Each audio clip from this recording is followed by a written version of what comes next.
चौथी समस्या, hidden charges और फीस। मैं चाहूंगा आपके माध्यम से ये नाना प्रकार के चार्जेस जो आज मैं सदन में लाया हूं, ये माननीय वित्त मंत्री जी तक पहुंचे, ताकि देश के आम आदमी की जो जेब बैंकिंग सिस्टम काट रहा है, ये उसे पता लगे, ग्राहक को भी और माननीय वित्त मंत्री जी को भी।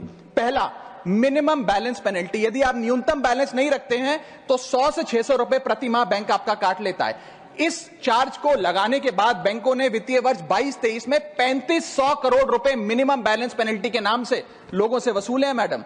दूसरा चार्ज, एक्स्ट्रा एटीएम यूजेज। आपको एटीएम ट्रांजैक्शन के लिए 2 से 3 की मोहलत मिलती है, 2 से 3 की इजाजत मिलती है बैंकों द्वारा। अगर आप चौथा पांचवां ट्रांजैक्शन कर लें तो हर ट्रांजैक्शन पे 20 रुपए एटीएम चार्ज आपको देना पड़ता है। इनएक्टिविटी फी 100 से 200 रुपए सालाना, यानी कि अगर बैंक आप बहुत ज्यादा अपना अकाउंट यूज नहीं करते हैं तो बैंक इनएक्टिविटी के नाम पे भी चार्ज लगा देता है। फिर बैंक स्टेटमेंट आप मंगवाते हैं तो बैंक स्टेटमेंट इशुएंस चार्जेस के नाम पर आपसे 50 से 100 रुपए लेता है। फिर आप कहते हैं हमें एसएमएस अलर्ट के माध्यम से मेरे बैंक के खाते में क्या आ रहा है उसकी जानकारी मिले, तो एसएमएस अलर्ट चार्जेस के नाम पर भी प्रति क्वार्टर 20 से 25 रुपए आपसे लिया जाता है। ऑनलाइन पेमेंट करेंगे एनईएफटी की तो ट्रांजैक्शन फी भी ली जाती है। जबरदस्ती आपको पहले लोन बेचते हैं और फिर उसके बाद लोन प्रोसेसिंग फी के नाम पर 1 से 3% लोन अमाउंट का काट लेते हैं। और जब आपकी किस्मत ठीक चल रही हो और आप समय से पहले अपना लोन बकाया जो है उसका भुगतान करने बैंक पहुंच जाएं तो loan pre closure charges, early payment penalty के नाम पर भी बैंक आपसे पैसा वसूलता है।